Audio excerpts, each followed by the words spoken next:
বন্ধুরা, একটা ভিডিও আমি দেখাচ্ছি হোমিওপ্যাথির এফিকেসি নিয়ে। হোমিওপ্যাথি কি করতে পারে।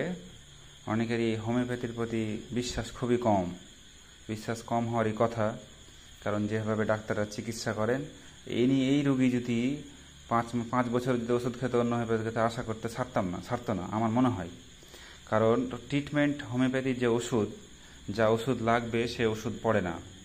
তো সেই ওষুধ দিতে গেলে কি করতে হবে? Proper case taking, analysis and evaluation ঠিক করে দেখতে হবে, রোগীকে টাইম দিতে হবে। অনেকে আমাকে এসে বলে, তাড়াতাড়ি হচ্ছে না কেন, দেখা হচ্ছে না কেন।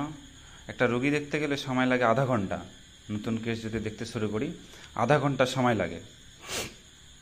তার সব কিছু জিজ্ঞাসা করতে হয়, জানতে হয়। একটা ওষুধ সিলেকশন করা এতটা সহজ নয়। আর যদি মশলামুড়ি করতে চাই 10টা 15টা 20টা, তো 5 মিনিটে হয়ে যাবে। 5 মিনিট কি 2 মিনিটে হয়ে যাবে।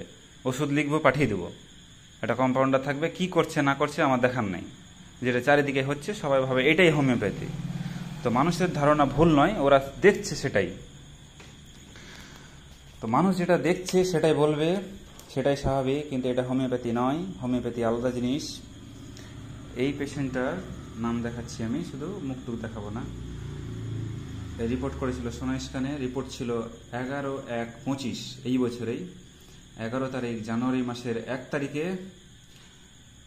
অসুবিধা কি ছিল? Calcified focus 12x7 millimetre seen in the right lobe of the liver, অর্থাৎ লিভারের ডান দিকে। আমি ছবি এঁকে বুঝিয়েছিলাম হেপাটিক ক্যালসিফাইড গ্রানুলোমা, অর্থাৎ ক্যালসিফিকেশন অব দ্য টিউমার। একটা টিউমার হয়েছিল যেটা ক্যালসিফাইড এবং শক্ত। তো এগুলো চট করে সারতে চাই না, একটু সময় লাগে।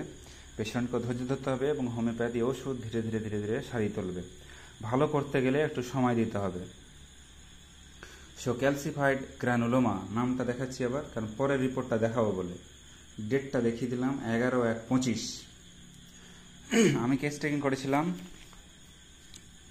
লিখে রেখেছি pain in epigastric region for 1.5 বছর। সারা শরীরে ব্যথা হতো, এই শব্দগুলো আছে কিছু কিছু। ESG 11/1/25, date 11/1/25। কি ছিল? Hepatic calcified granuloma 12.7 millimetre. ওষুধ দিই আমি। কি সিমটম ছিল? পাস হিস্ট্রিতে মিজেলস হয়েছিল, পক্স, কিডনি স্টোনের আগে হয়েছিল, অ্যাসমা আছে বংশে। শীতটা বেশি, খিদে বেশি, ঘুমের একটু ডিস্টার্ব ছিল, মাংস পছন্দ, খাবার দাবার একটু গরম পছন্দ, মিষ্টিটা অপছন্দ। মিষ্টি কি এখন অপছন্দ? মিষ্টি অপছন্দ। অ্যাংজাইটি অ্যান্ড সিম্প্যাথেটিক ইরিটেবিলিটি ছিল।